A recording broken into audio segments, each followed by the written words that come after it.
I met with the head of school several months ago.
Just make a decision. Okay, we have repaired the glitch, so we will call this meeting back to order. my son's wife is All right. Thank you very much. We are continuing this meeting of the City Plan Commission, and we will go to our next agenda item, which is number 3 on your agenda. It is a minor subdivision with Unified Development Review. It's case number 22-035 UDR for 29 to 41 Portland Street, and the applicant is Swap. And commissioners, so quick introduction. This is the site that measures approximately 20,000 square feet and is composed of 4 vacant lots of about 5,000 square feet. This is located in the R3 zone.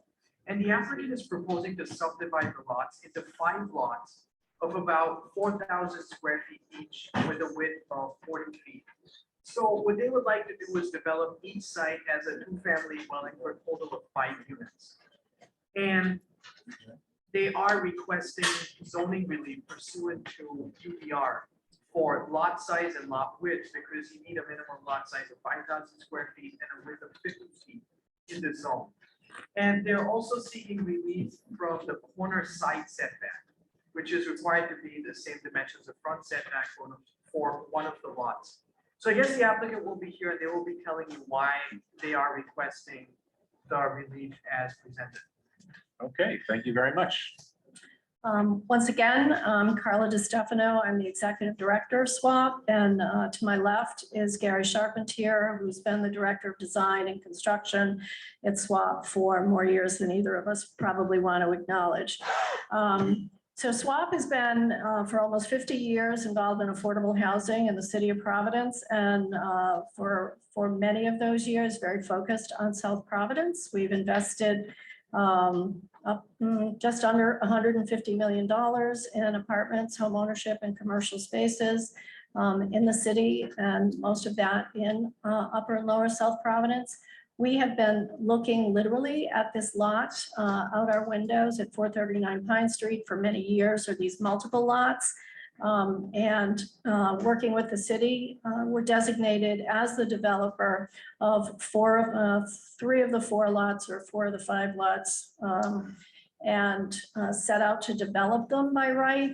We could have built 4 2-family houses or multiple units of 12. 3 families or 12 townhouses. And when we looked at these properties and some of the other homeownership units we've built around the south side, we have built this particular model of 2-family house, which is our favorite house to sell for maybe not obvious reasons to all of you. Can I pause you for just Yep. 1 second? Yes. We just realized this is UDR, so we need to swear you in. Oh, got it. Please, Stenographer. yes, stenographer can do that. I have to raise my hand. Please both raise your right hand. Do you swear to tell the truth, the whole truth, and nothing but the truth, so help you God? Yes. Say your names again for that. Carla DiStefano, DeStefano. Gary Charpentier, CHARPENTIER. Thank you. Now, can that count for everything they've said already on the record? Just ask them to reaffirm. Can you reaffirm everything you've stated That's is, true. True and accurate. Yes, I can. thank you very much. Please continue. So the two-family model is our most popular model of affordable house to sell. Owner lives in one of the units and rents out the second unit. The most important component is that the rental income from the second unit allows a low-income family at or about 80% of area median income to be able to afford a home. So when we looked at the lot and we looked at the other houses in the neighborhood and around the south side that we've built but are existing, we realized that if we came here today and asked for this relief, we would be able to build 5 houses instead of 4, still well under the maximum number of units. And more importantly is that this lot was sitting vacant and blighted for a number of years because of the environmental issues that we had nothing to do with. And so the cost of that has been prohibitive in previous developments, and we have moved forward, and Gary can talk to the technical issues about this. And so for us, it's a win-win. We provide an additional home ownership unit. The density is actually lower than what is allowed in the zone, and we will be mitigating environmental blight on the site. Thank you. So, talk to the specific relief. So go back to Carla's point of environmental, and I just want to clarify that 3 of the existing 4 lots are the contaminated lots under DEM regulations. The 4th lot, which is located at 29 Portland Street, is owned by SWAP. I've been involved with this property probably since about 2012. PRA came to SWAP to see if there would be any interest in developing the property. The history that I have from it, it goes back to about 2004, where the city has tried to get a development going on here. There's been 3 or 4 separate phase 1s done, environmental studies on the lots, as well as multiple test pits done on the site. Site used to house what was known as the Pine Street Garage or the Portland Garage. And I believe there was actually an automotive paint shop there at one point, from what I've read in the history. It's the typical gasoline and oil related type contamination in the soil. Most of the site is building debris. Whatever was on the site is buried at the site. We have conditions going down to about 10 feet. There's still some existing foundations on the site. The proposal is basically to excavate the entire site, process the site, get rid of all the trash, the pipe, the rock, masonry, process the soil.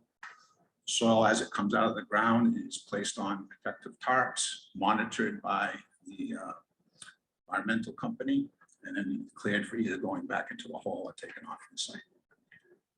That cost is probably about $200,000 across 3 lots, not counting what we may find in the lot that we also already own. So the idea was not only could we provide more affordable housing by adding an additional house, but also spread the cost around per lot to pick up that cost differential.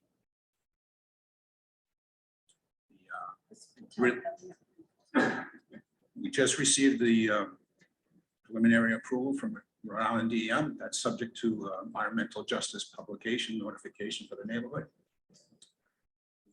Working with GZA Environmental, who's well known in the state. We've worked with them for years. They were also involved with previous testing on that site. It's one reason why we hired them. Relief requested, I just wanted to pick up on the corner setback only because there seems to be some vagueness in table 4.1, where they request the minimum side setback. That's the way it's stated on the table. In the column, it says the same as. So to me, that's kind of vague, where it's the minimum, it's the same as. So the same as, we're proposing a 10-foot setback, the same as would be 10 foot on the side. We're proposing 12 feet on the corner lot, which is 41 Portland Street, only because the back of the lot will take the parking. We're trying to give them a bit more yard over there. No other relief is needed. The house meets all the other requirements. It's a building that we've built for the last 25 years. Much it.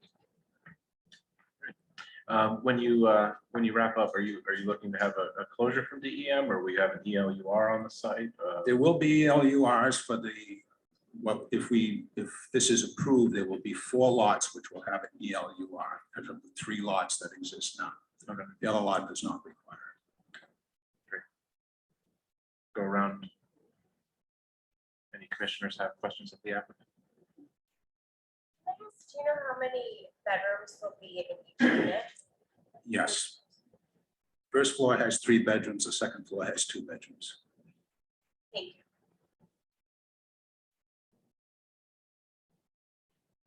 Anyone else have questions of the applicant before you hear the staff report? I guess a follow-up on the question of the ELUR. I guess it prompted me to wonder about obviously each of the future owners will be well aware of what they're purchasing. But I imagine that the ELUR might make it difficult to do any other work, including landscaping. So I guess I wonder whether what you're showing here is part of the plan, whether they get a site that actually has landscaping. And I only say it because I imagine a future where they might want to do things and may be limited because of the prohibitive cost of dealing with an ELUR just to even plant a tree. So just thinking ahead. Yeah, how do you plan to cap the site? Is it going to be 2 feet of The fill? remedial action work plan has a couple of options. One would be you excavate the site, clean soil goes back into the site. You cap it with a geotechnical fabric and then 1 foot of clean soil. The other option is 2 feet of clean soil with no geotechnical. Our option number 3, which is not required, would be to put the geotechnical fabric down in 2 feet of clean soil. We would plant the trees and fully landscape the site. And a lot of times what we do on these homes, because typically there's a buyer before the houses are completed. Sometimes we'll even include like a garden area for them for vegetables, or anything they want. Sometimes a raised bed. In this case, would probably be a raised bed. Thank you. Thank you. Any other questions from the commissioners before we open this up? Just had one for Carla. Carla, could you tell me, you say a 2-family is much more preferable to swap than a triple decker. Why is that? So it really comes down to the mortgage market, and that especially for lower income families to depend on rent to help them buy the house. The experience in the mortgage markets are that the risk of having to depend on the 2 rental units in a 3-family house rather than the 1 seems to be a more stable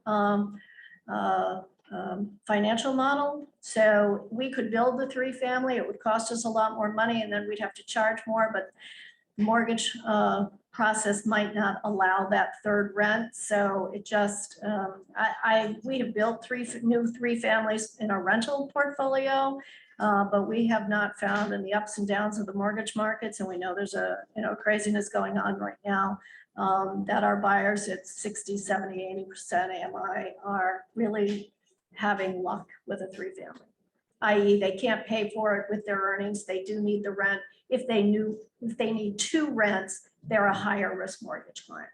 Sure. No, I appreciate that. I want to pick your brain on one other thing. I mean, I know SWAP has been around a long time and done wonderful work. Do you also, if a buyer wants to buy one of the houses, do you act as kind of an ombudsman also to help them, say, find contractors or insurance, or do you just sell it and leave it up? Oh no, we're pretty much Mayor Gary laugh. He's probably going back and fixing houses that we sold 50 or offering assistance for houses we've sold 15 and 20 years ago. So the package we sell, Harry, is right up to the mini blinds, the safest mini blinds, fully landscaped, the whole night, the whole package. And these being right across the street from our office, I'm sure we will get lots of questions, but homebuyer education right up front, our one-on-one homebuyer under our Build-A-Buyer program. We have just engaged actually because of the volatile mortgage market, someone who has a lot more experience than our homebuyer counselor about how to get the best mortgage product, to get down payment and closing cost assistance, and to try to keep the cost down as much as possible. So yeah, we're very, very hands-on. Sure, no, I just love what you do. I just wanted to kind of get it on the record Thank you. another time. Thank you. Thank you. I just want to add that Carla's mantra is once a swap homeowner, always a swap homeowner. So we do get calls from people who've been there for 10, 20 years with help for boilers, washing machines, appliances, painting, and we do recommend contractors. So swap is like the Marine Corps, once a Marine, always a Marine. Semper Fi. Number 5, thank you. I actually, Harry, you brought it up, so I'm going to say, so a lot of these people are new to me, but you know that commercial, the farmer's home, farmer's insurance? And I wrote it down. We know a thing or two because we've seen a thing or two. That's kind of Gary and I at Swap. Yeah, Sure. it's not much we haven't seen. No, I think it's just wonderful that you're helping to sustain, really keep them middle class or lower middle class in Providence. I think it's just fabulous and I love what you do. So I just wanted to hear you say it. That's all. Thank you. Thank you. Very familiar with your work, and I commend you for this project. I think it's also probably good to note that this is very close to a large multifamily project that recently came before us as well. So the density is certainly appropriate for the area. I guess with that, Bob, did you have anything you wanted to add? No, I'm ready to read the staff report whenever you are. Then let's go to the staff report, and then we'll open it up to public comment. Okay, so this is a minor subdivision with zoning relief required. So what I'm going to do first is walk through the standards for the zoning relief. We've heard a lot of the information that's been put into the record by the applicants. I'll reference what they've said and as I go through these. The first standard is you have to find evidence that the hardship from which the applicant seeks relief is due to the unique characteristics of the subject land or structure and not to the general characteristics of the surrounding area, and is not due to a physical or economic disability of the applicant. So as we've heard, the mission of the applicant is to provide affordable housing. This is encouraged by our comprehensive plan. The layout of the site would allow for construction of 4 3-family dwellings. And the intention is to build 4 houses for home ownership, each with a rental unit. The site is contaminated and construction of 5 houses.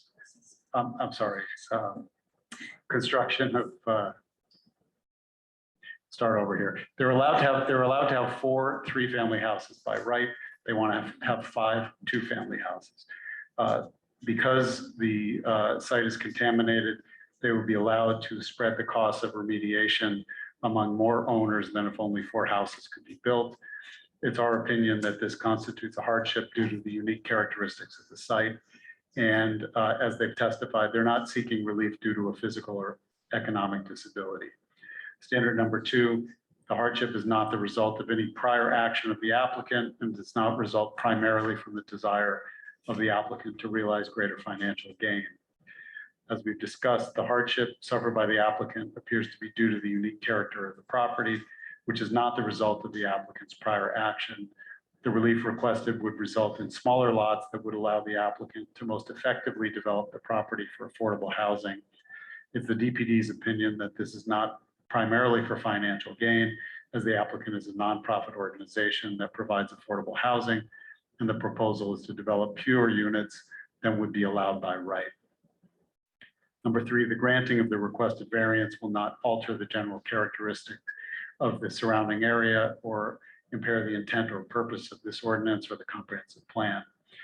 This is an area that the future land use map of the comprehensive plan identifies as intended for medium density residential development characterized by 1 to 3 family dwellings on lots that measure between 3,200 and 5,000 square feet.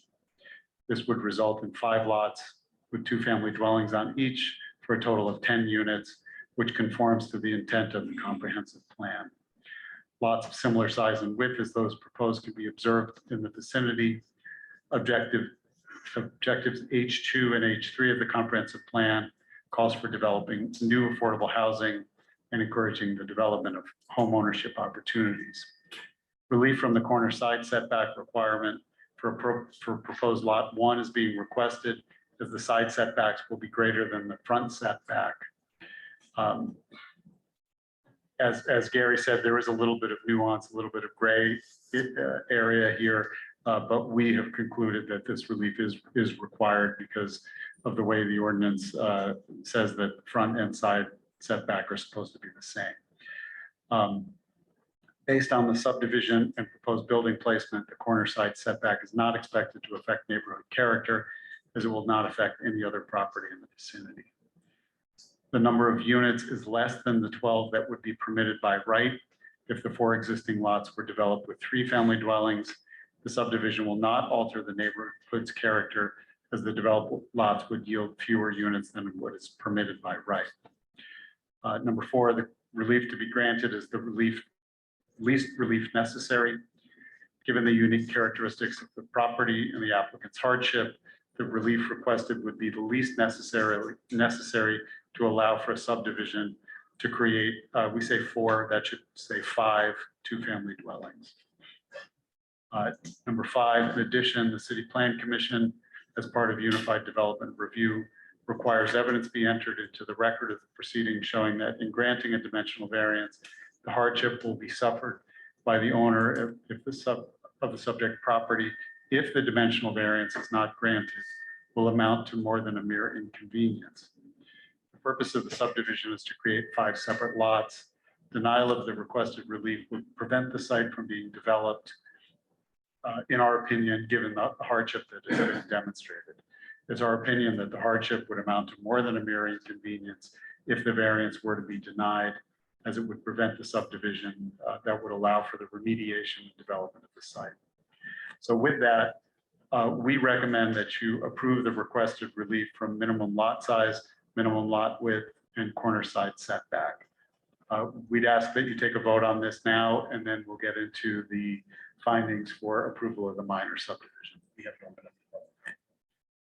Yes, I think it would be appropriate to take public comment now on the variance request, take a vote, and then you can, well, actually, I'd be happy to just continue with the findings, and then you could take 2 separate votes. Yeah, that's fine. We'll take 2 separate votes. And I'll go through this quickly. For minor subdivision, as you know, there are the standard findings of consistency with the comprehensive plan. I've already addressed that previously. This is right in the sweet spot of what the comprehensive plan calls for. If you approve the zoning relief, this will comply fully with the zoning ordinance. We don't expect any significant negative environmental impacts. In fact, this would be positive for environment because they would be cleaning up in conformance with applicable environmental regulations. There would not be any constraints to development from this. This would produce 5 buildable lots. Street access, each dwelling would be accessible to vehicles and pedestrians from Portland Street, and I would include Pine Street as well there. So our recommendation is that you approve the minor subdivision. We would ask that you approve the validity of the preliminary plan extended to 1 year from the date of recording of approval letter. We're going to ask that before they leave, that the applicant put that request in writing to us. That can simply be an email to me saying that you'd like the approval to be extended for 1 year past the recording. And then condition number 2, that final plan approval be delegated to DPD staff. Okay, thank you, Bob. And with that, we will open the public comment portion of this agenda item. If there is anyone in the room who wishes to speak on this matter, the applicant can go back to your seats now as well. And we'll start with people in the room and make sure you're on the sign-in sheet.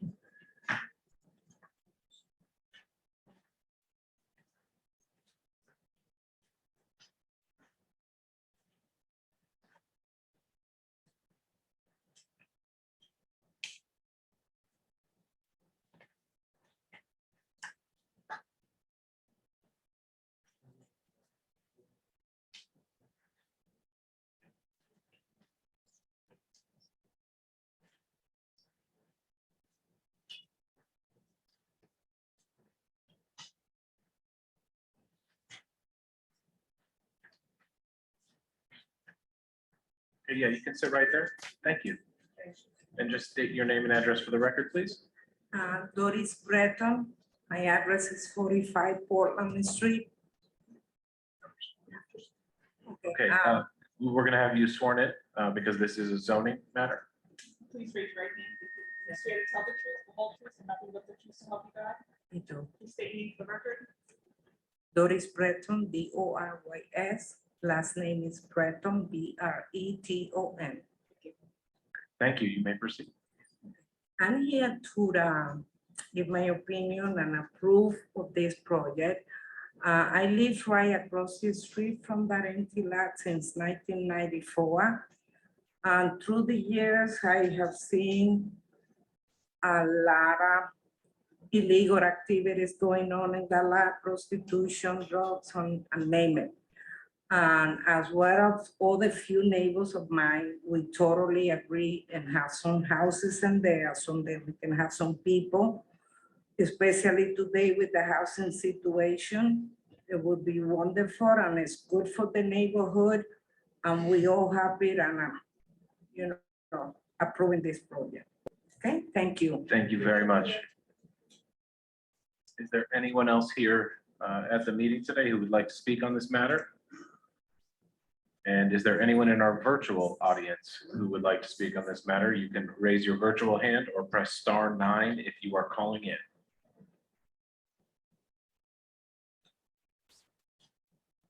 No hands raised online. Okay, with seeing none, we will close the public comment portion of this agenda item. Go around to each of you, hear your thoughts, or Christian, what do you think? I grew up with this in this lot, playing in this lot. I didn't realize it was contaminated. I wish I could yell at my mom. I met Carla at a meeting about generally around this the developments in this area. Before I was on this board, but it was at community prep and the community prep building. A lot of lifetime things coming together here. I agree. I left the neighborhood in 94, 95. So I was one of the young kids that you probably wanted. I was one of the knuckleheads starting the trouble over there for years. So yeah, this is a long time coming, and I'm very, very excited, very happy to see this this development. Thank you, guys. Manuel? I was reflecting, this is a triple win. This is the cleaning up of the site.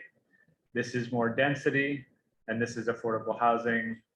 Win, win, win. Excited to support this project by approving it. Great. Nicole? Completely agree. Very excited to support this project. Harry? Well, I would only add that I am glad that ownership is involved, individual ownership as opposed to city, state, or something. I think it's great. I think it's wonderful. Thank you. Noel? Been watching the area for a long time. A lot of things are happening. Yeah, there's some good momentum in the area right now. It's long overdue. So yeah, I really appreciate you guys coming here today, and this is a great project. So with that, we will take we need to have a vote first on the zoning dimensional variance. I'll make a motion to approve the requested relief for the minimum lot size, minimum lot width, and the corner side setback based on what we heard today. Okay. We're gonna go around and do each individual. Noel? Second. Oh, I'm sorry. Second. Thank you, Christian. He's too excited to vote on it. We'll go around, and now that we have a second and it's a full motion, we will go around and vote. Noel? Aye. Harry? Aye. Nicole? Aye. Aye. Michael? Aye. The ayes have it. The dimensional variance is granted. And now we go to the minor subdivision. Correct. I will make a motion to approve the minor subdivision, subject to both the conditions that are in the staff report, based on what we heard today and what's in the staff report. Okay, do we have a second? Second. All right, we have a second. We have a motion on the table. Noel? Aye. Harry? Aye. Nicole? Aye. Manuel? Aye. Chris? Aye. And I vote aye. Good luck and congratulations. With that, we will move into the next agenda item, which is agenda item number 4, the major land development project public hearing. This is a continued matter, case number 21-035 MA. It's for 659 to 663 Admiral Street and 22 Gloucester Street. Strive Realty is the applicant, and I believe Dylan Conley is representing them. So Troyan, would you like to tee this off for us?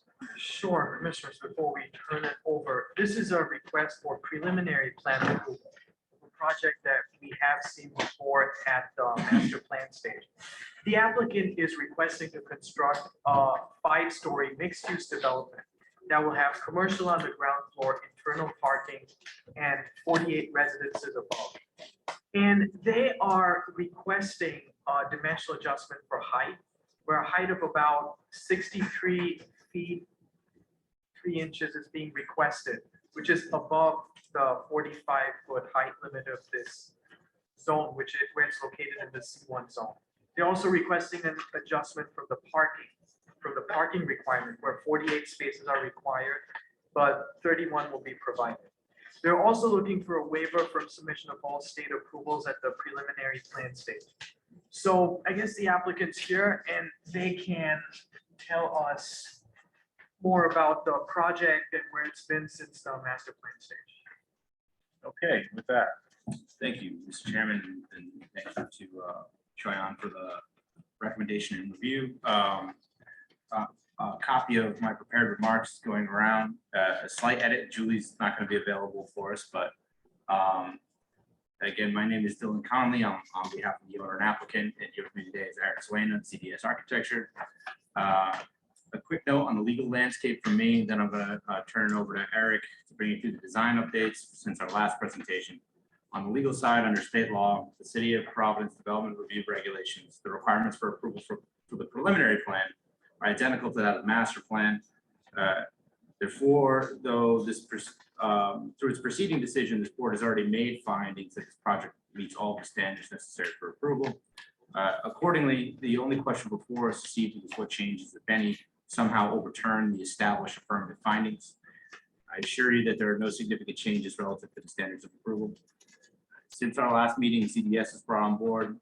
They're going to give an explanation as to design and engineering as needed, all of which is further evidence that the preliminary plan application continues to conform to all of the required findings set forth in the master plan approval stage. To that end, the DPD recommendation to this board is a recommendation of approval substantiated by all the necessary findings. Relative to the approved master plan, the only changes are the height and parking dimensional adjustments.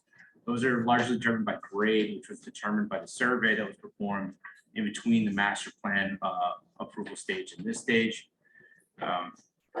Specifically, the two minor changes are the parking and height.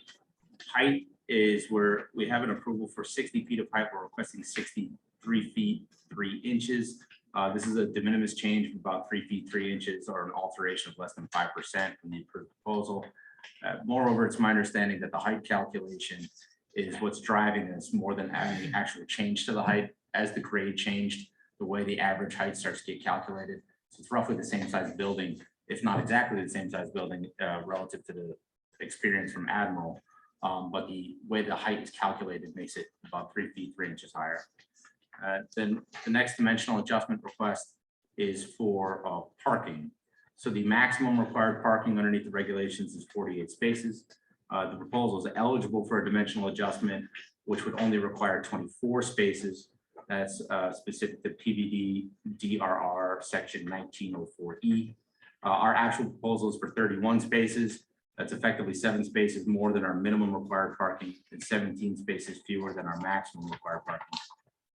This commission may remember we gave a lengthy and detailed presentation regarding the parking at this site. I believe a couple of presentations ago. I won't endeavor to reiterate that on the record, but for all those reasons previously stated on the record and for those presented this evening, our team is not concerned about the parking.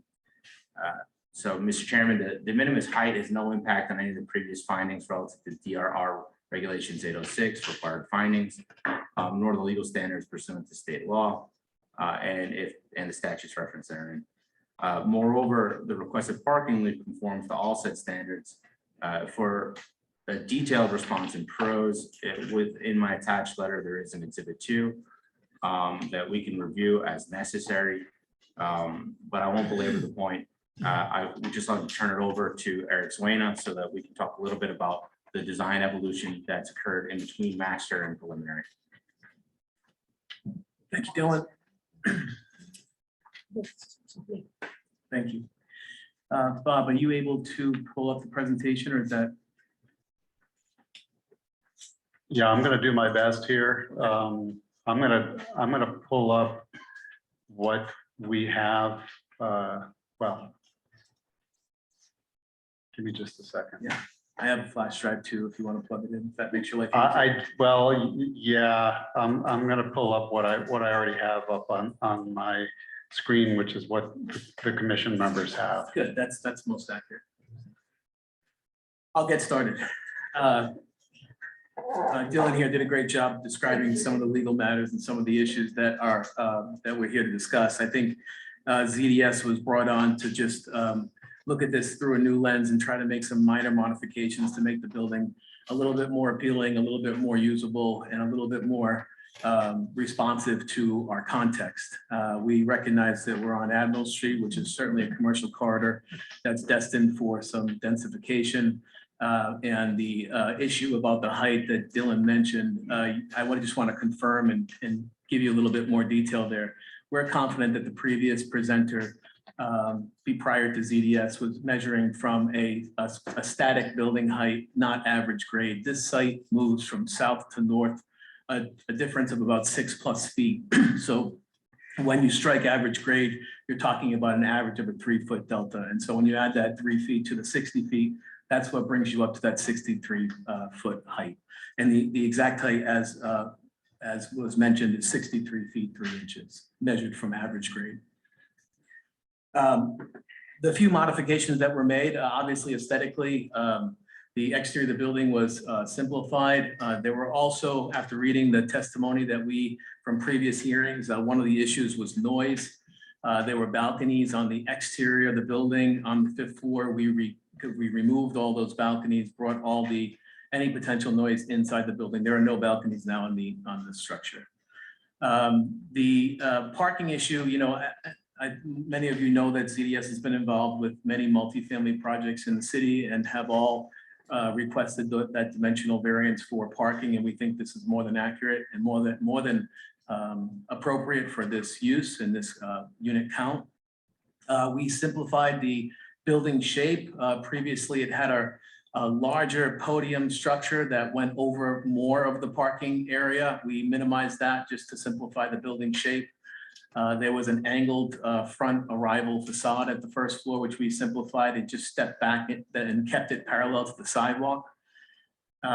We again pushed the 5th floor out to not have those balconies up on the upper level.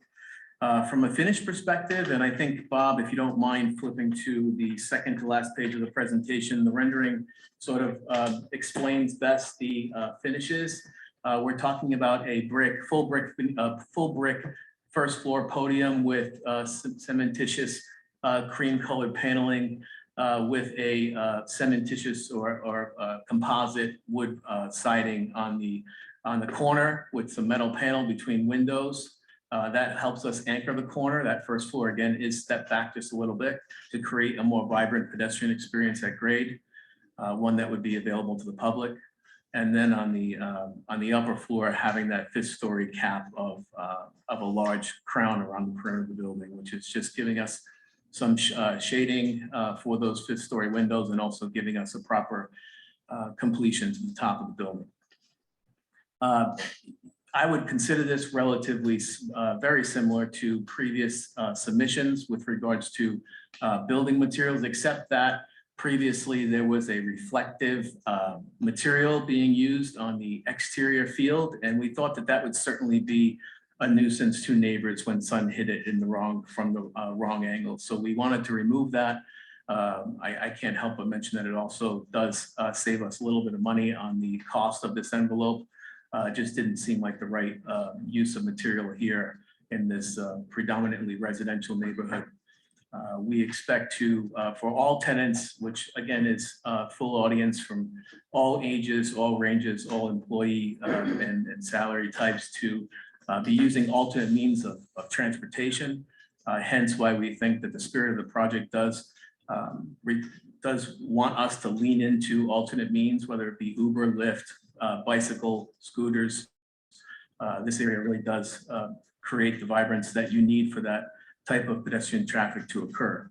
So this would be an extension of that thought, and certainly in line with comprehensive plan of the city of Providence. So we think we've done, as a design firm, everything right to improve the program or the Part T of this package. And because there are no substantial changes to unit counts or bedrooms or anything not mentioned by Dylan earlier, I am just here to answer questions. Okay, thank you. So specifically, how did the size change? Other than the survey that changed the calculation, the actual building stayed exactly the same? As far as the exact square footage Yes. change, I would say that it's, I can't tell you exactly those calculations, but it's a 5-story building as it was before. The overall area of the building change has become less because prior submission had these large, Bob, maybe if you could just skip back to the floor plan. And I do have the previous package here for those of you who might not remember it, but there were things like basketball courts, half basketball courts and movie theaters in the center core of this area, because the units on the teal colored units in this plan on screen now kicked out and met the angle that was perpendicular to Admiral Street. And so what it created was a wedge shaped core of amenity spaces. And that was for, I think, a previous thought where, congregation or assembly spaces inside this multi-unit structure would be warranted or wanted. And, ZDS didn't feel that way. We thought that this is certainly dominated by a purely living experience. And we didn't think that that additional real estate was necessary. So by kicking that leg of the building in and making it parallel with Gloucester, we reduced the area on every floor. I can't tell you the exact reduction, but it's certainly a reduction. The number of units in the bedroom count? So the comparison for units in bedroom count, that goes from previous, it was 46 units and 98 bedrooms. We are now at 48 units and 100 bedrooms. There's two additional one bedroom. Right? That's correct. Did you want to chime in here? No, I was just going to reiterate that the unit count did go up slightly. The bed count went up slightly. The parking count went down. As you might recall, they had a lower level of parking in the last iteration. Okay, and the request for the state approvals being kicked to final plan is because have you applied for any state approvals yet? I mean, Dylan, you asserted that there's really no difference between master and preliminary. Actually, preliminary is when we require state approvals. Sure. So The status as those applications, I think they're all still pending. We haven't submitted at this point in time. This is another architecture firm. So we were moving through the preliminary phase, just requesting for those waivers. Not that we wouldn't perform any of those obligations, obviously, but that at this stage, we were seeking waivers on that front. Okay, and a site plan showing landscaping or proposed landscaping. I know you're asking for a waiver for that till final, but I did want to review that a little bit with you. We would be very happy to take input on concerns regarding landscape and site plan. Again, I think that's just really a function of we have a new architectural firm and catching up as catch can on this front. But we're very happy to present. And any questions or concerns on that front, we would really like to hear. So now the surface parking is taking up all of that internal circulation. I wouldn't say that there's any difference between the asphalt coverage in the previous presentation versus this one. Okay. In fact, I think that it's very much the same. There was a landscape, there was a civil package submitted as part of our submission, and it shows sediment control. It shows canopy coverage. It shows the site layout plan done from our civil engineer insight. And I could speak in general to those documents if you'd like, if you have specific questions. No. But we feel like they meet all the standards for approval. Okay. Commissioners, go around for questions. Noel?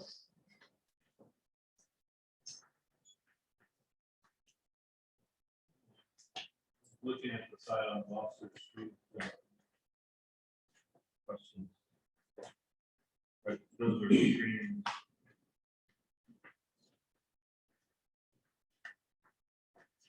Screened open for the parking on the first floor. I guess some trees and some landscaping on the first floor. Correct. And is there an exit to the parking lot on the right?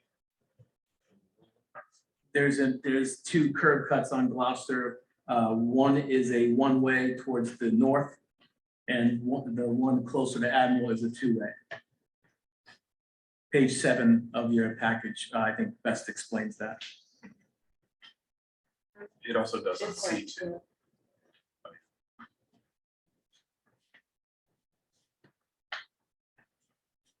yeah, hello.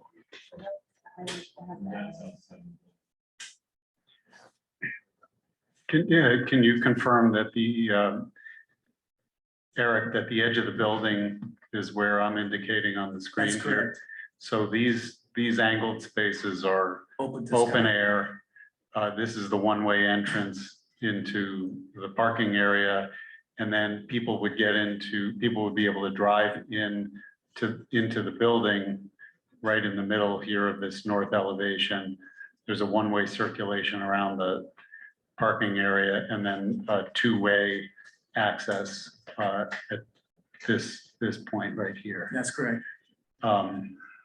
I'll point out, this was another one that was a little tricky to work with the applicant on impervious coverage because this area that's open air is actually a separate lot that falls within the residential zone.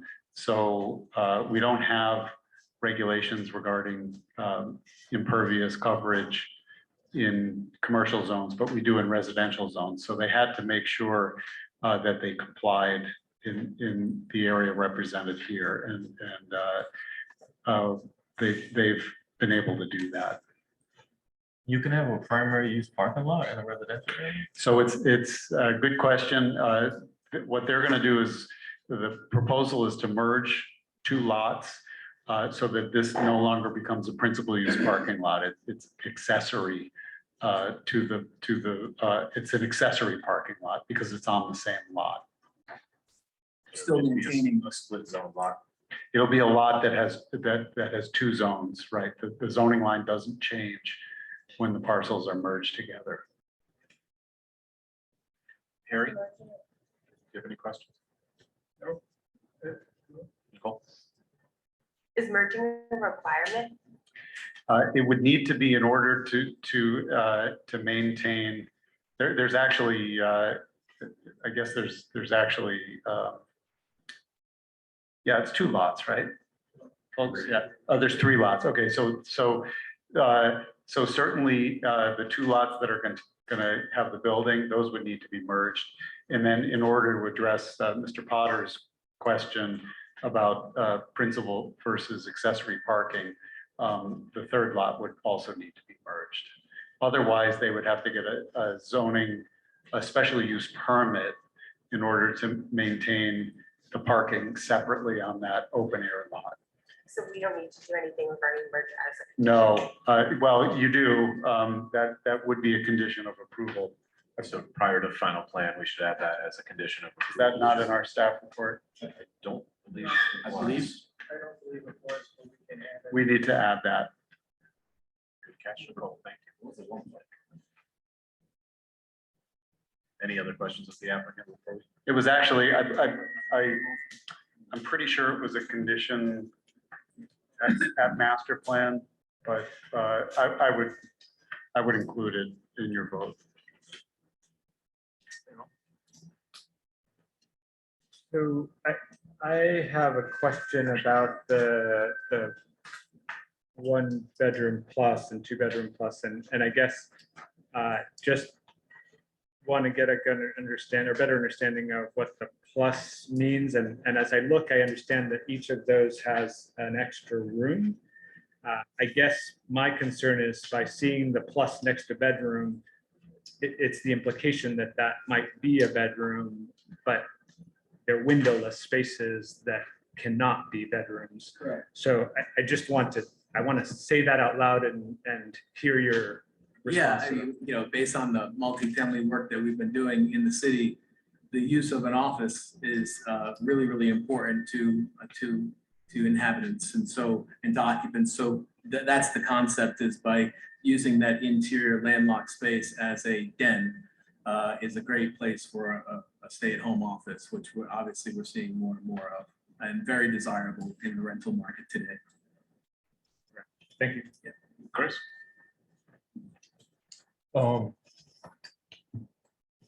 I drive by this every single day, and I want to say that if this was last month, I wasn't here, but if this was last month, I would feel a lot better about this than I do this week, because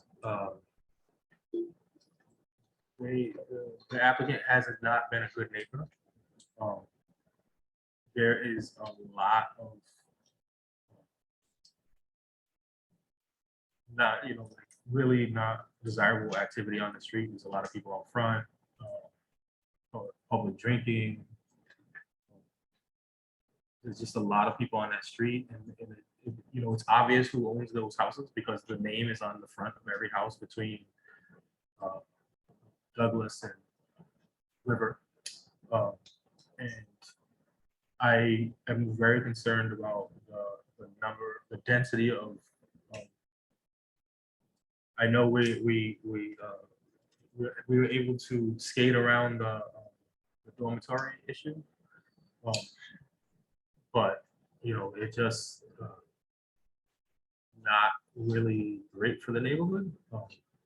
I know that that's not in the zoning, but I do wanted to say that I feel better about the applicant during the summer than I do during the school year. And I'll leave it at that. Okay. Find the things are stating their letter, management letter, that it does encourage students to apply as opposed to. I think that was either. I don't understand. So we don't have the management letter here, but it was on the site. Yeah, I don't. And that was one of the requirements, right? I think they do. They maybe encourage students to apply. But weren't they supposed to take that off because of this? Well, it seemed like the intent was to remove it. For not having students living there. I apologize. I didn't hear the first portion of There was a management plan. Do you need copies? I don't have one on. I can actually bring it up on the screen here.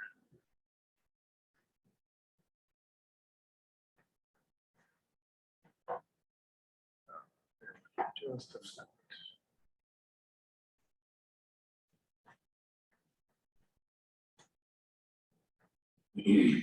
Can you point to the language or?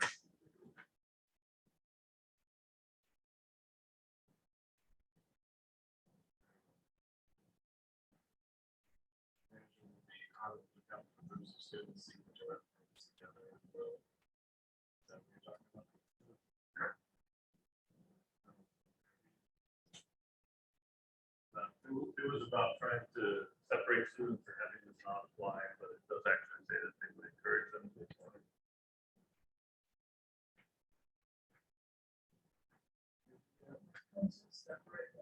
Be on the lookout for groups of students seeking the right.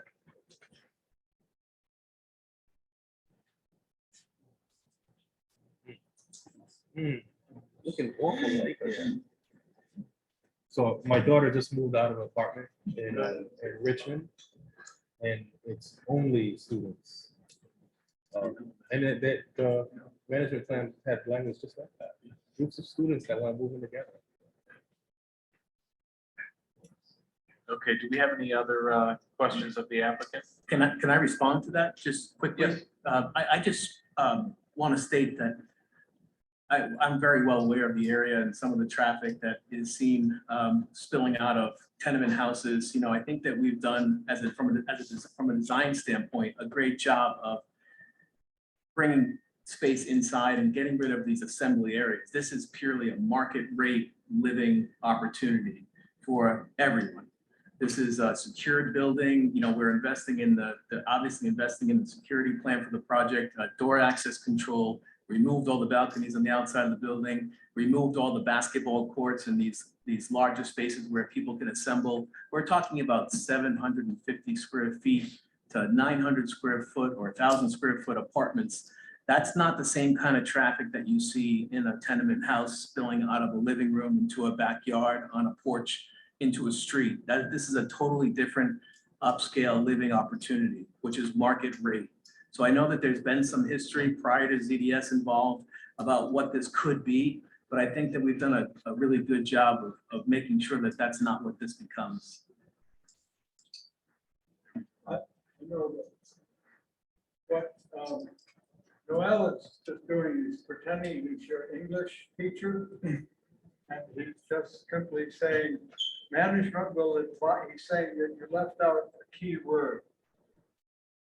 Management will advise potential residents of the buildings, amenities, common areas, and rules and regulations with the belief that people seeking a party or dorm-like atmosphere, commas in the wrong place, will realize they will enjoy 663 Admiral Street. So I suggest, and Noel is simply just proving that he reads very carefully. Yeah, Suggest that you modify your management plan. is that the intent of this management plan? Maybe the applicant can speak to that. It is most certainly omitting the word not, and I thank you for providing that. I don't know if it requires a motion, Mr. Chairman, but we are 100% inserting the word not. So noted. Thank you. Any other questions? I mean, but the concern isn't this project, right? The concern, and again, we've had this discussion.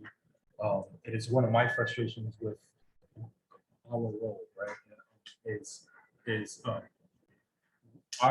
We're tasked with looking at each project in a vacuum. But when you put 48 units of mostly college-age students, and there's a party on the next block, just because the party is not in 663, doesn't mean that you're bringing a lot of students, a lot of people that are in that demographic to the same block that the parties occur on, and that's my as a neighbor is my concern. Especially when some of those parties have houses that have signs with this applicant's name right on the front of it. Yeah, we would argue that this is going to be a diverse crowd and there's going to be a lot of self-policing that takes place, because if I were living in this building, I wouldn't tolerate noise in my next door apartment, or I wouldn't tolerate people coming in and out intoxicated or doing the wrong thing. This is this is going to be a diverse crowd of renters in a relatively upscale living opportunity on Admiral Street. So again, I know that there's a lot of talk about college students taking over this building, but it's not designed to be that. And just because of its proximity to a university, I don't think that should be assumed. It's also just hard to ignore the track record of the applicant in the neighborhood. No, but And I know we have to look at this solely as this project, but it's definitely a hard thing as a person to do when the applicant comes before us, and we know their track record, and we've seen it on a daily basis. I'd like to just say that in my immediate experience of, say, Wayland Square, that there are 2 brand new buildings that we've approved. And those buildings, which are brand new, pre-condo buildings, excellent design, just like the ZDS design, even though there were different designers. Those buildings are all filled with professionals who are paying much higher rents than the ordinary, than some of the older apartments. I mean, and they're full. They were all rented immediately. Now, there are people who are really looking for excellent, modern, well-designed places in Providence, and they are renting them very fast. I think that, if you try to have it be a dormitory, it'll be a dormitory. If you try to have it be a modern apartment building offering amenities to people who want a living experience, you're going to find them. And I hope you do well, and I think the design has been significantly improved. I do agree. I want to give credit where credit is due. This design has evolved since we've started these discussions. The mission of the building has evolved. This was originally borderline dormitory with common space. We called it a dormitory because that's pretty much what you gave us. It has evolved, so I do want to give credit to the applicant for that. Likewise, if I may, Mr. Chairman, we also appreciate that input. If you think about the evolution, it was in response to this board's input at each level. So even when we talked about the landscaping plan a moment ago, inserting the word "not" to actually convey the correct meaning, this board is providing a lot of value to us and this application. I want to say thank you for that. Thank you. Anything else for the applicant before we hear the staff report and open it up to public comment? All right, guess we'll hear the staff report. Sure, commissioners. And you have been through the main characters, the main features of this development in terms of dimensions, site design, parking, landscaping, and environmental impact. And just based on the applicant's presentation plus the staff report, we do find that it is mostly in conformance with the dimensional and site design requirements of the ordinance. And especially as far as the materials and building design goes that complies with section 12 of the ordinance. For parking, the applicant has requested a dimensional adjustment where 31 spaces will be provided where 48 are required.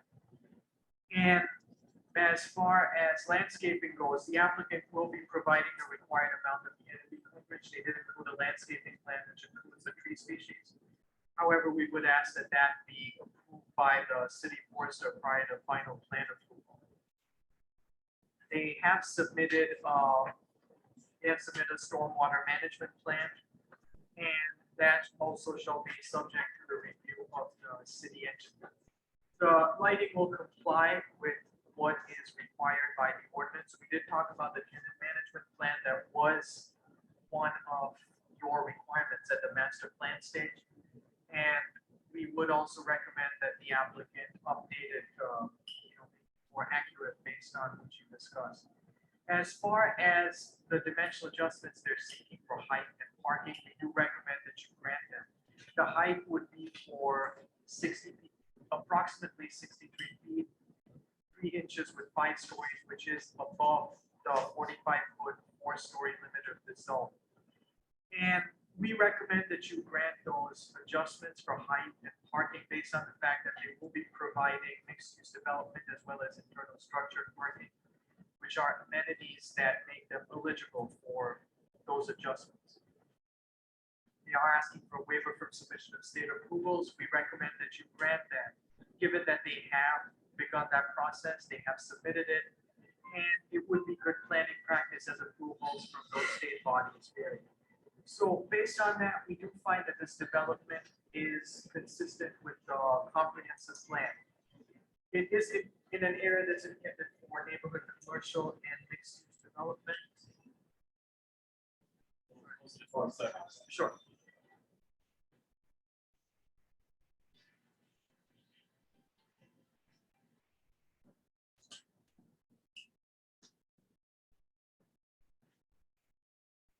I can't do anything about the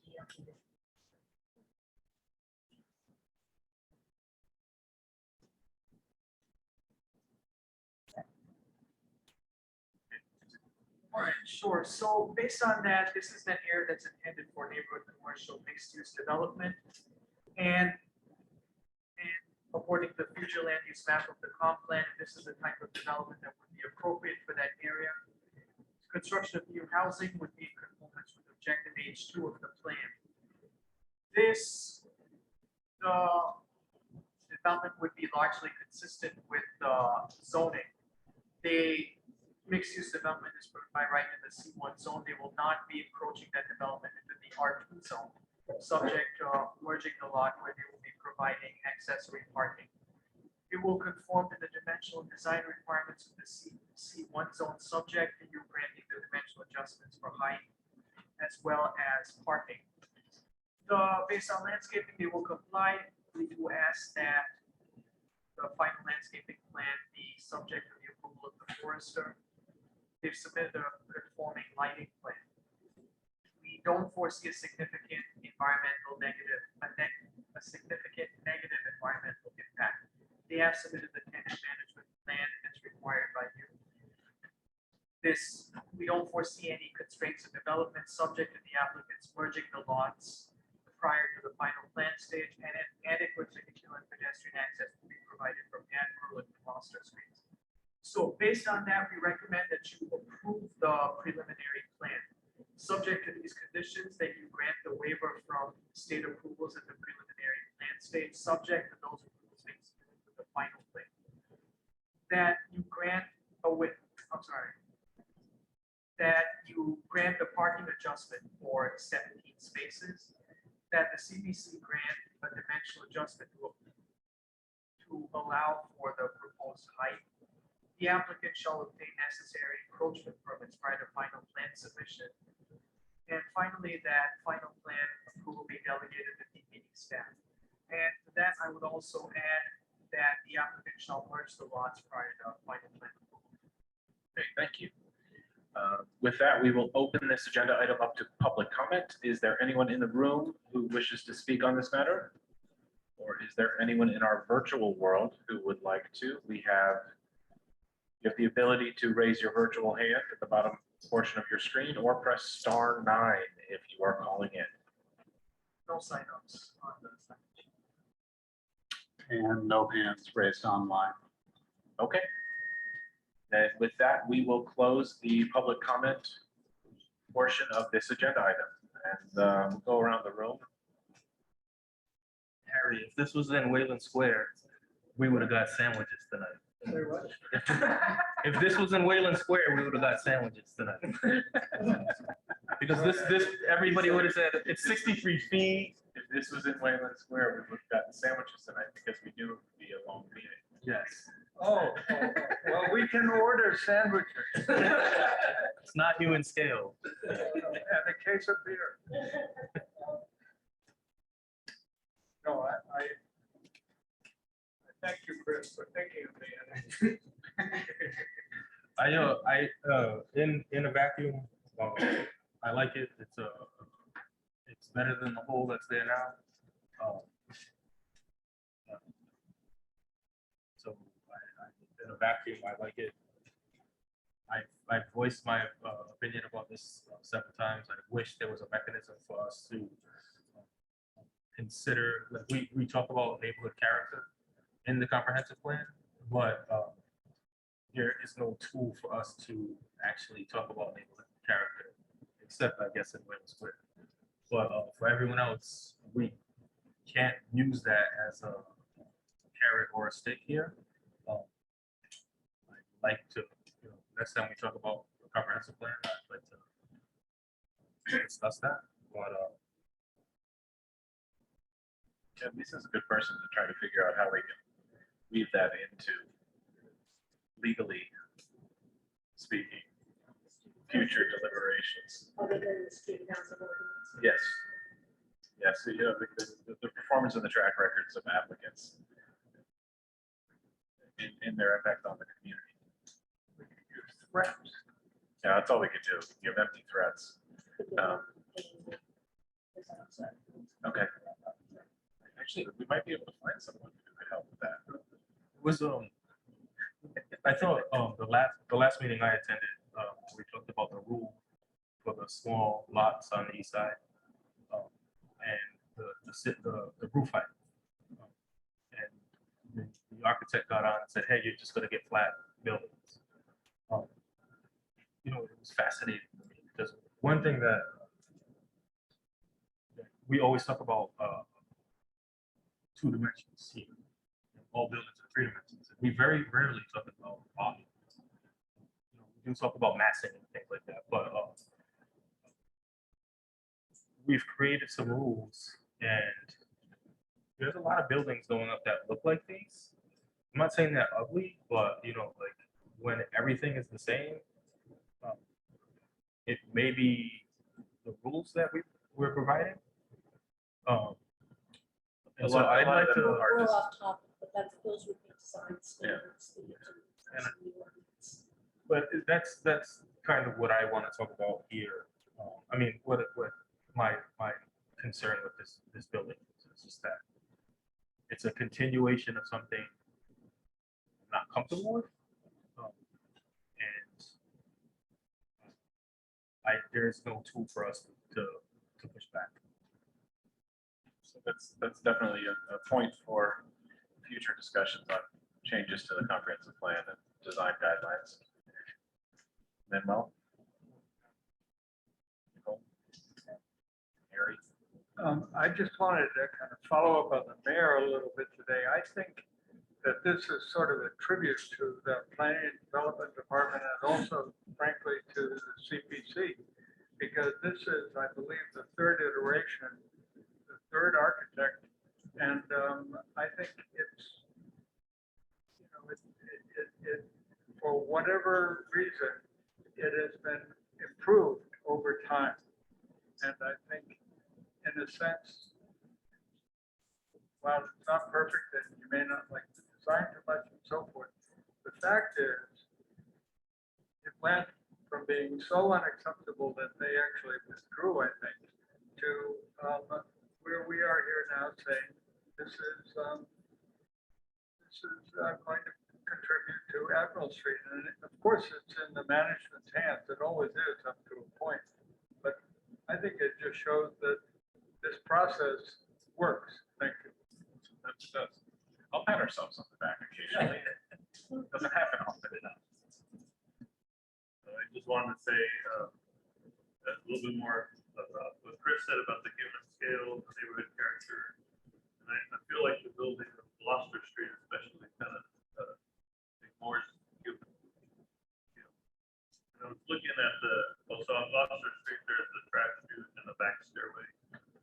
But if there was a way to increase pedestrian traffic through that stairway, I think it would put people back on the street. I thought, not an architect, I know, but an elevator or something where it would make, where it would help people use that entrance. Right? So anybody who's parking here now has to go through the parking lot all the way to the other side of the building to go upstairs.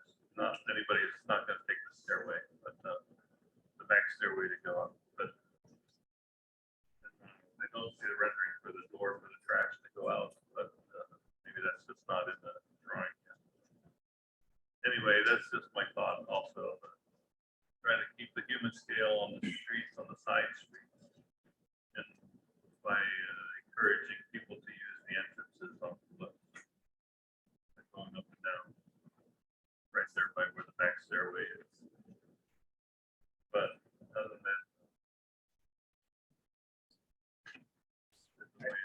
That's an excellent point. I mean, I'll jump in on that because I think it's an interesting point about like, I think the zoning is very thoughtful about active street fronts, but I think focuses on the commercial. And this is, it's like, how do we learn from the projects that come in front of us? This one has a narrow frontage on the commercial side and is long and deep into the block.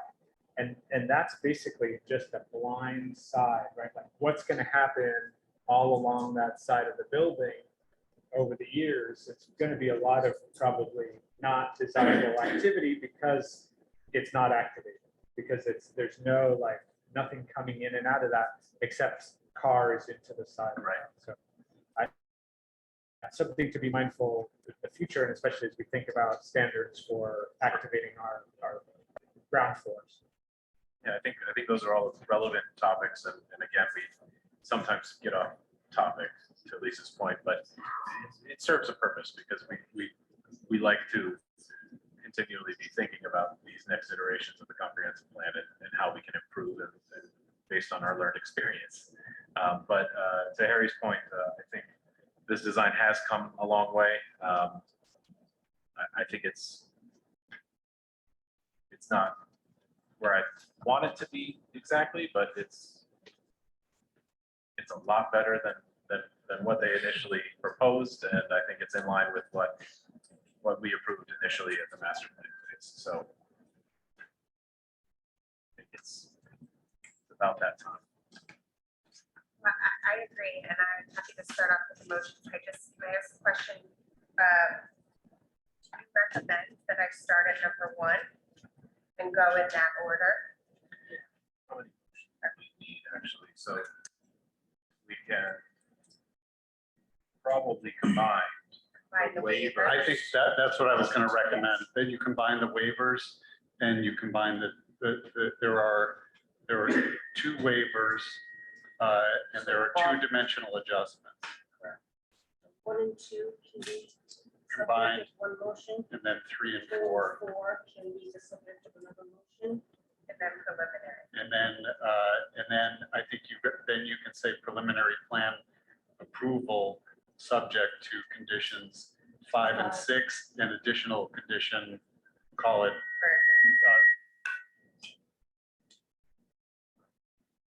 Okay. All right. So I will make. Nicole, real quick. So the applicant has submitted a landscaping plan. I don't believe they need a waiver from that. Yes, I believe. Yeah, but they do need city forester approval, but they don't need a waiver from submission of the landscaping. Yeah, I would keep it in there. I mean, it is a landscaping plan. I don't believe it was done by a landscape architect. I think it was drawn by your civil. It was drawn by your civil engineer. Okay.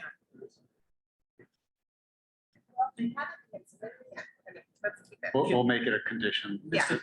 I'm sorry, I know you're about to vote. I just want to, there was some feedback there that we would love to address. Just one item that I'm happy to fold in. The idea of getting that stair to be more accessible and more usable, I think is an easy fix, and we're happy to do it. Right now, you'll notice that if you look at the floor plan, that stair is well to the rear, far enough away from the elevator where people leaving the building are going to want to use that stair. The elevation certainly doesn't promote it as much as we could. I think by getting a little bit more glazing around that door and getting that to be a little bit of a lit vestibule would certainly would engage pedestrians to use that stair more often. And from a design perspective, we certainly think it's the right thing to do. So happy to accommodate that suggestion in this next iteration. Thank you, Dave. We appreciate that. That could be another condition that's subject to review by staff. Okay. Which they bring back to you if they don't think it's going to comply.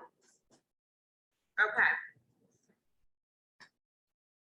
I'm glad we have an attorney that is able to help us. I'm going to make a motion based on everything that was presented, that we heard today, that was submitted, and the staff report, that we grant both waivers, the waiver of the submission of state approvals of the preliminary plan, subject to the condition that they submit the final, and also the waiver for submission of the detailed landscaping plan, subject to the condition that the detailed plan, which is subject to the city forester, be submitted at the final plan stage. Okay, we have a motion. Do we have a second? We have a motion on the table. We'll go around. Noel? Aye. Harry? Aye. Nicole? Aye. Manuel? Aye. Chris? Aye. And I vote aye. All right, now I will make a motion that we grant the parking adjustment for the 17 spaces and the dimensional adjustment to allow the height and the 5 stories. Again, based on everything that we have heard today and what was submitted in the staff report. So we have a motion. Do we have a second? All right, we have a second by Noel. We have a motion on the table. We'll go around again. Noel? Aye. Harry? Aye. Nicole? Aye. Manuel? Aye. Chris? Aye. And I vote aye. And last but not least, I will recommend that we approve the preliminary plan, but subject to the conditions that they will obtain the necessary encroachment permits prior to final plan, that they will merge alternate lots, and the last condition to modify the stairwell based on what was just discussed earlier. Again, all of that based on what was submitted today, what was presented today, and the staff report. Wonderful. We have a motion. Do we have a second? Second. We have a second. We have a motion on the table. Noel? Aye. Harry? Aye. Nicole? Aye. Aye. Miguel? Aye. Michael? And I vote aye. Here, a motion that final plan is designated No. to staff. All right, one more motion. Motion that final plan will be delegated to you. All right. Do we have a second? Second. All right, Manuel. Aye. Noel? Aye. Harry? Aye. Nicole? Aye. Manuel? Aye. Chris? Aye. And I vote aye. Congratulations and good luck, and we hope that you'll be a good neighbor. Thank you, I will. Thank you. All right, that carries us to the last agenda item, City Council referral number 3525, rezoning to C2. Relentless Realty is the applicant. Okay, I'll take this one, Mr. Chair. This is a petition to rezone, I believe, 11 lots. This is also on Admiral Street, or in the vicinity of Admiral Street. There are some lots that are along the main street that are in the C2 zone. These lots all are back from the frontage lots, and the request is to rezone these from R3 to C2. Many of them have houses on them. One of them contains a business that some of you know as Mr. Lemon at the corner of Hawkins and Appian Street. The request is for rezoning, and just speak a minute about why we consider rezonings. Typically, in every case that I'm aware of, a rezoning is requested because there's going to be some sort of a project. Sometimes that project is small and it doesn't even rise to the level of needing review by this commission. Sometimes it's bigger and it's in conjunction with a land development project. Sometimes the rezoning is to make a non-conforming use conforming. You've seen all sorts of rezonings in your time on the commission to address concerns like that. This particular rezoning request came to us with a concept for a land development project and even a conceptual, some conceptual drawings for a land development project, but not with a complete application. It's my understanding that the petitioner owns some of these lots, but not all of the lots.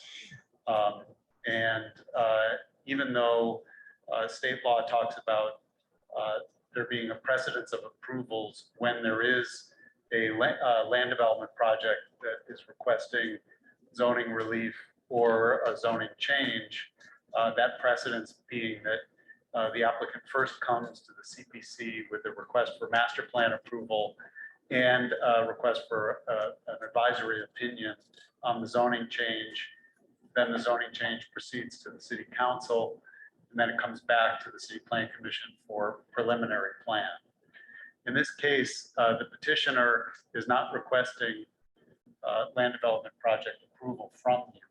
And by the way, I'll just say that it's up to the petitioner, but because this is not a land development project application, you don't need a stenographer for this.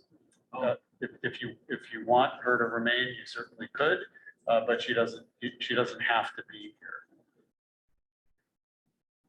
Give you a minute to talk about that.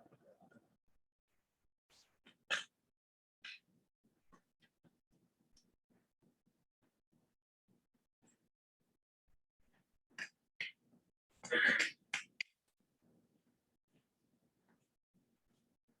you have some more time for us? Okay. Okay, so so at any rate, what you have before you is simply a request for a zoning change for these 11 lots from R3 to C2, such that at some future time, the applicant may decide to do something with it.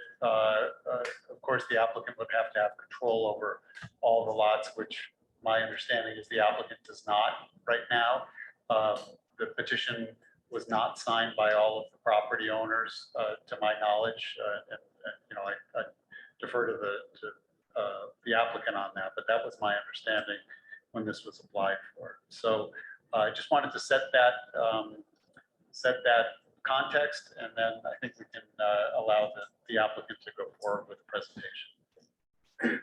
Thank you, and I greatly appreciate the context on that front. I think critically for us, it's a whole block, and you'll see momentarily. We have a presentation on that front. Part of it is commercial. We own a great deal of properties within that block. Trying to figure out what we may or may not want to do in the future is a question of whether or not what can be done on that block in terms of zoning. So we're perfectly happy for a recommendation on conditional approval requiring that the zoning only vest at such time that we acquire some of the subject parcels we do own, all of them except for 2, and or that zoning only vest at the time of master plan approval through land development review. So I think we're at chicken and egg here. I don't know why we're here listening to this today, to be completely honest. Sure. State law is very clear on how land development projects are to go through the city process. You're certainly allowed to request from the city council the rezoning, but I don't see how in good faith to good planning practices we can do anything other than issue a recommendation to the city council that they wait for a development project to appear before us. Before we need to look at something before we recommend the zone change. There's just no rationale that I can see that would change my mind. So I don't want to waste your time, and I don't want to bring up a whole bunch of professionals. I don't think this is worth spending a lot of time. Sure. Oh, we want to let you finish with your presentation. We'll open it up to public comment. But I don't want to waste a lot of time talking about professionals or anything else. We don't have a land development project in front of us, so. Exactly. That's why we have a land use expert that's just specifically He's going to doing talk an about the analysis on. consistency. I've read the reports. I've read all of the materials. I don't need to see them again. My opinion is not going to change because. Understood. So the state law, if I may, Mr. Chairman, the state law specifically states that a precedence of approvals is when you need both planning and the zone change. The zone change does not necessarily imply that every single parcel thereafter will require planning commission review. So anything that is less than what triggers land development review wouldn't require planning review. And so we are eligible for the zone change underneath the state law under that front. So the city council can grant that with a negative recommendation from this board. It certainly can. If the preference of this board is that we reserve our presentation for the city council hearing, happy to do so. I'm just thankful to be able to state on the record that the state law only requires precedence of approvals underneath the condition, which both planning and zoning approvals are required. We're not submitting anything that requires planning approval at this time. But can I ask you if you have site control over every parcel and you have buy-in from every parcel that you've identified as requesting this? We zone have change? site control of every parcel with the exception of, I believe, 2. Whether or not we acquire the other parcels will be a determination based on what we have today. We are in open and constant communication with one of the 2 parcels and maintain routine attempts to be in communication with the second parcel. We have no desire to impose a zone change on a third party. Zone change being conditional on site acquisition is something we believe is appropriate and would have no objection to. Well, we can't make a motion yet. We have to go through the process. Let's have other commissioners. You may feel very differently than I do, but I do feel very strongly about this. Well, do you have questions of the applicant?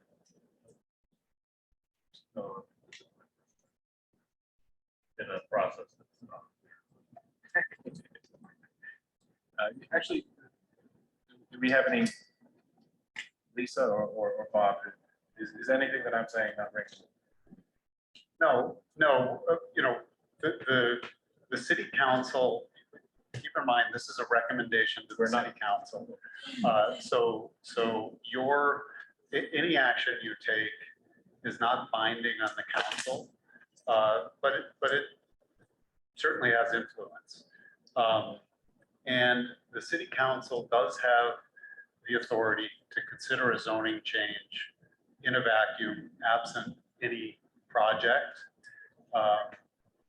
You sort of do, but you sort of don't. I think it would be, you know, kind of irresponsible for you to be considering this kind of thing absent a land development project. You know, there are times when there are smaller projects that you've seen where it's a very discrete, small zoning change, and an applicant will come in and say, I've got some ideas. I know I want to add some units, but I don't have a plan for you. In cases like that, you know, it's sort of a judgment call. It's not going to be something that comes back to you because it's small.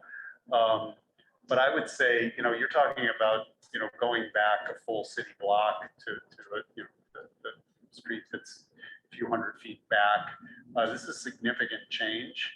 And to do it in a speculative way, absent a project, I think is not something that planning boards should be engaged in.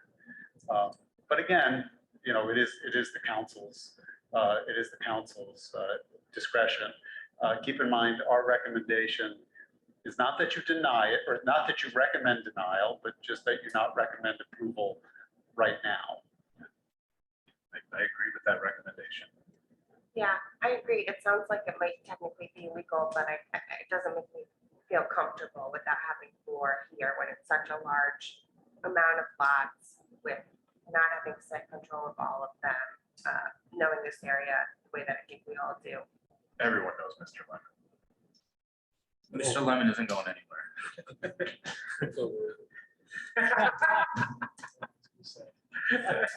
Somebody has to say it.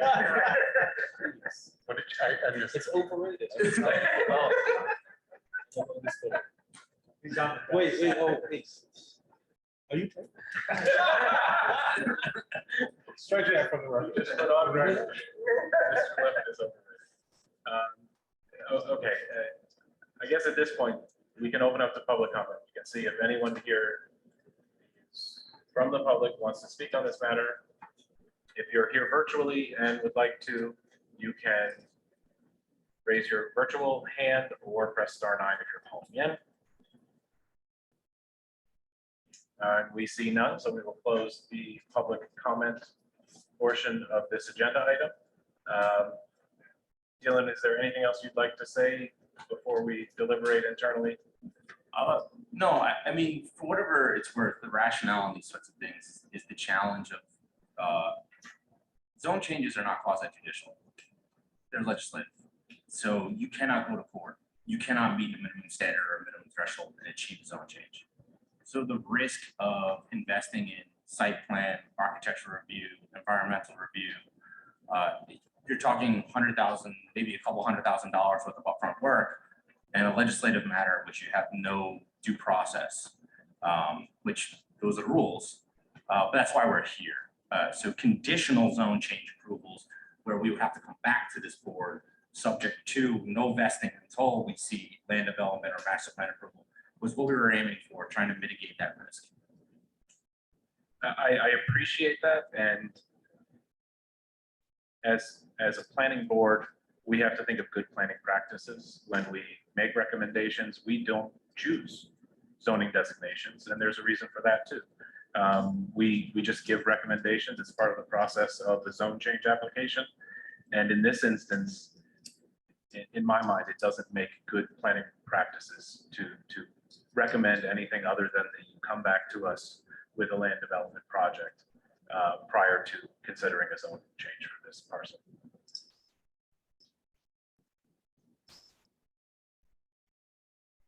Anyone else?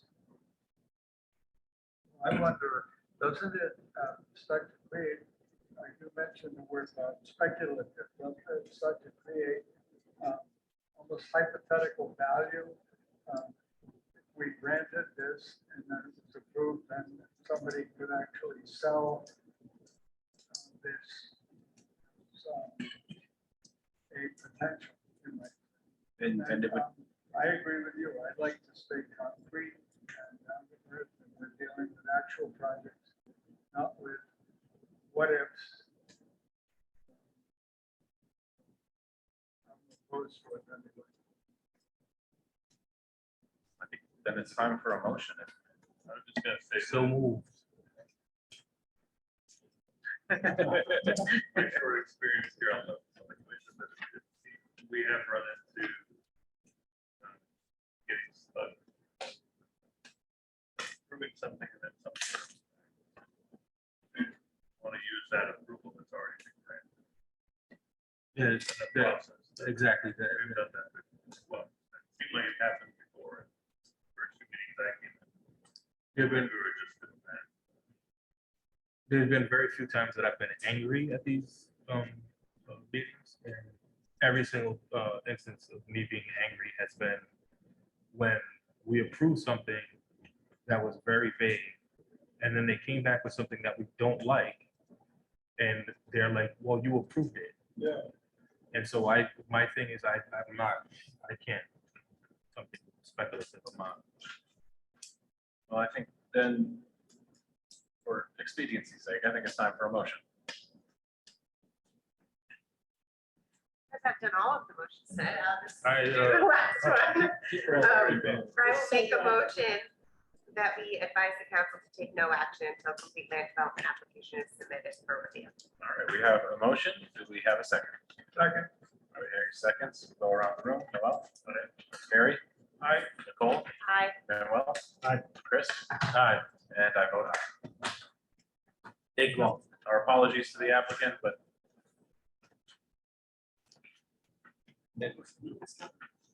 I'll take a motion to adjourn. Do we have a second? All right. Adjourn.